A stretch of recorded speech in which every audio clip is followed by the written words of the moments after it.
What is going on, my fellow aliens, and welcome back into a brand new video here on the channel. Today's video, we are going to be talking about the Arc Raiders playtest that happened over this past weekend. If you enjoy videos like these and want to see more, make sure you hit that like button, hit that subscribe button. It really helps out the channel a lot. Without further ado, let's get right into it.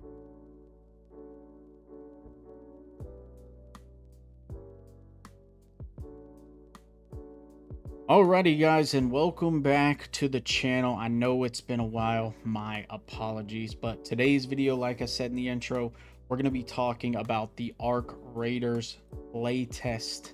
Now, I put a lot of hours into this playtest, so use this video as you need. This is kind of an informational video, but at the same time, just talking about what I enjoyed in the game, what I didn't enjoy, and overall how I like the game, and maybe at the end of it you can use this video as your excuse to actually buy the game.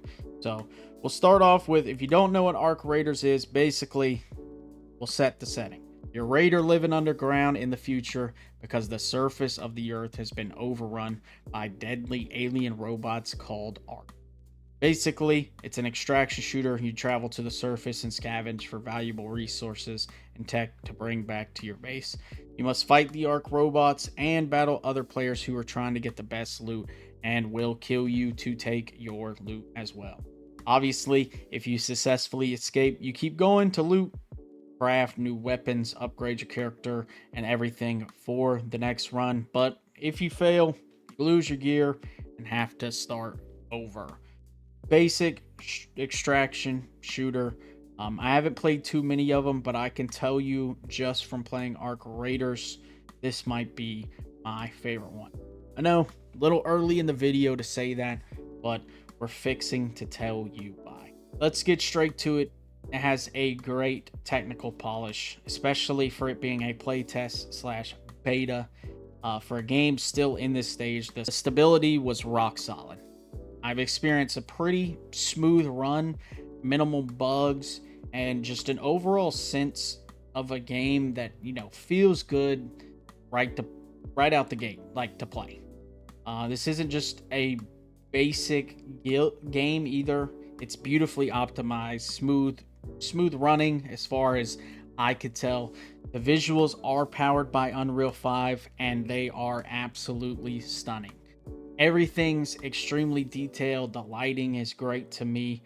And the character models look great as well. It's definitely a feast for the eyes, not just like a pretty picture. The cinematics are great. Everything visually in this game to me looks great.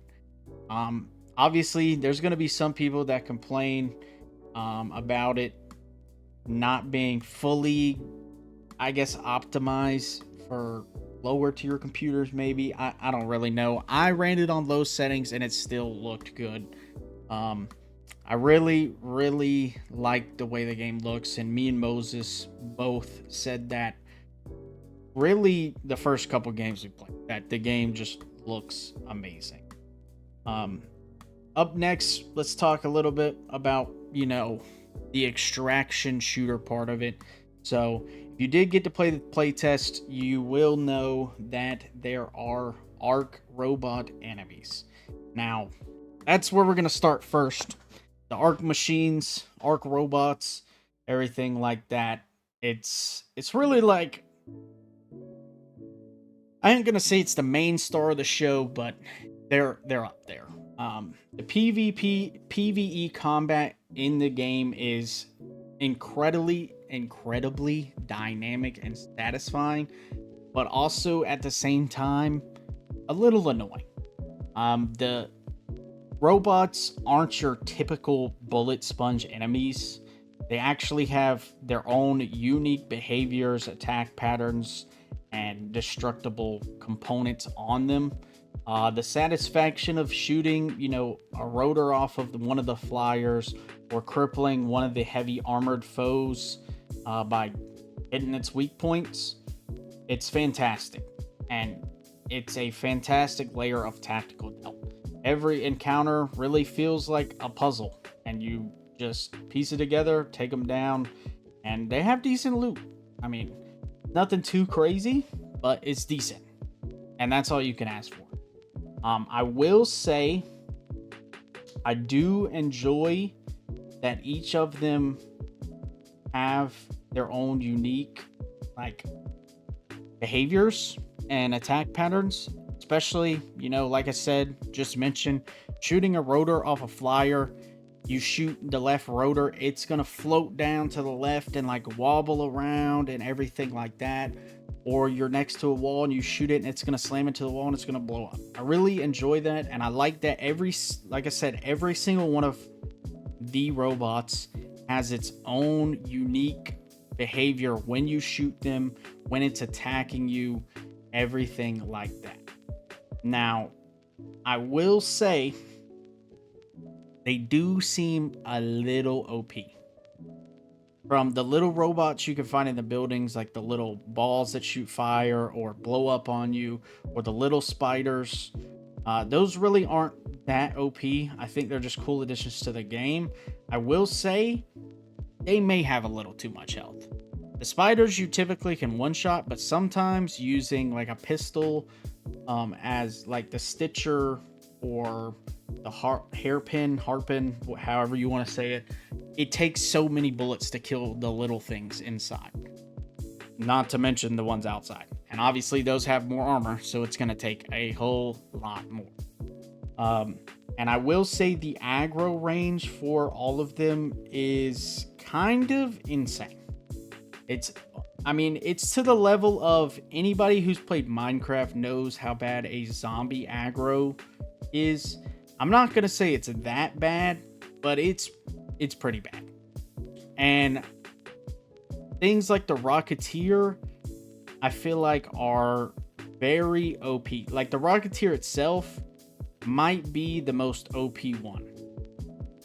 It's really hard to take out, and two, it absolutely craps on you, which is, it sucks. You're fighting a team 3v3. The Rocketeer could be over top of their team, but it's not going to shoot them. It's going to shoot you 40 yards away. It makes really no sense. So I will say that is a downfall of these flying around PvE type enemies. But overall, I feel like it's like crucial for keeping the game feeling fresh and engaging. Like it's something new to an extraction shooter. And y'all can correct me in the comments if I'm wrong. I really don't know an extraction shooter that has stuff like this, like to the depth that it is. But I really do like the type of enemies and how there's all different types of one. I just say in the actual game, we probably need to tone down the aggro range. Maybe the health a little bit too, or the damage, something. I don't feel like I should go into a match and be more worried about dying to a robot than dying to an actual person that's in the game, camping in a corner, waiting for me to walk in and shoot me and take all my loot. Up next, let's talk about it being an extraction shooter. It takes the extraction shooter genre and gives it a clever / refreshing twist. Unlike some other titles where every death feels like a catastrophic loss, it manages to keep it engaging, like the stakes, without being too punishing. I feel like it creates more an accessible, fun experience you can jump into and just enjoy the core loop without constant oppressive fear of losing hours of progress. And you know, it has the unique twist of the world events. We got to play a couple in the playtest, and I thought they were interesting. Didn't think they were too crazy, but I did like them. You go in there, you're going to see multiple squads. It's action-packed, especially if you know where to go, where places to go. Obviously, we only had one map in this playtest. You go to that control tower, almost every team's going to be meeting up there to fight. To be honest, you're just constantly getting in fights, whether it be robots or actual people. But like I said, I don't feel like you dying and going back to the lobby, it's a catastrophic loss. You can go in there with a free loadout. You can come out with the most loot you've ever had in a game. You can go in there with your own loadout, come back with the most loot you've ever had in the game. Or you can do either one and go in there and just get a bunch of loot and then end up dying. But I think that's the fact of, you know, an extraction shooter. That's what's supposed to bring you back in. And like I said, I feel like when you die in Arc Raiders, it just doesn't feel like a catastrophic loss, like I've said multiple times. So I really do enjoy that part of the game. It definitely keeps the stakes engaging. I feel like it's low stakes, high reward type gameplay. Obviously, if you're bringing in better tier loot, it's high risk, hopefully high reward. But you're also looking at it this way: higher you bring in, higher loot you bring in, the better chance you have at survival at the same time. I really think that this game has long-term potential. Just as we could see in the playtest, the progression system was very nice. Crafting so much gear. Obviously, we didn't get to do it all because it is a playtest. You max out at level 15. There's a whole skill tree. There's workbenches you have to, you know, build and then level up and all that. I feel like it's a really robust but rewarding loop for full game. Every successful extraction, every piece of loot you bring back, it feels meaningful because you're contributing to your raider being stronger and upgrading your hideout, basically. The playtest really showed that the game has incredible potential and it's built on excellence. It's innovative, it's refreshingly positive approach to the extraction game. The developers at Embark Studios have truly crafted something special. Something that feels unique, something that feels exciting. Like I said, I played it all day Saturday, really enjoyed it. Overall, game feels great. So I am recording this on October 19th. The game comes out on October 30th. So the playtest is wrapping up as I'm recording this. My overriding feeling, it isn't sadness, but excitement. I really think that I am going to get this game. Coming into this, I really have never played extraction shooters. Didn't really know what I was getting myself into. The game just looked cool. It looked different, and I wanted to try it. My friends wanted me to get it, so I was like, you know what? I'll give it a chance. I really think that they did a great job delivering on so many fronts, showcasing this game as a beta, but that it's already well polished, innovative, fun, and overall it's plain addicting. I played for 12 hours straight. 12 hours straight. Now, obviously there were breaks in there, but if you were lucky enough to get in, you know exactly what I'm talking about. But if you didn't, go watch some gameplay and then let me know what you think in the comments, because I want to know your opinion from not playing the game, or I want to know your opinion for if you also got in.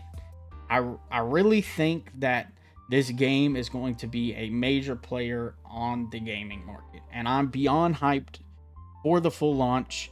And I think it's genuinely think it's poised to bring a fresh and positive and just incredible experience to the gaming world. So without holding y'all in here for too long, let me know what's your favorite parts of the playtest, or if you've just watched content and didn't get into the playtest, let me know what you think might be your favorite parts, or if you're going to buy the game. I personally wasn't going to buy it at first. After playing for a couple hours, I think they're going to get my money. It's overall enjoyable, and I hope you saw this in this video. So yeah, let me know in the comments what you think about the game. If you have any questions about the game, and I will get back to you.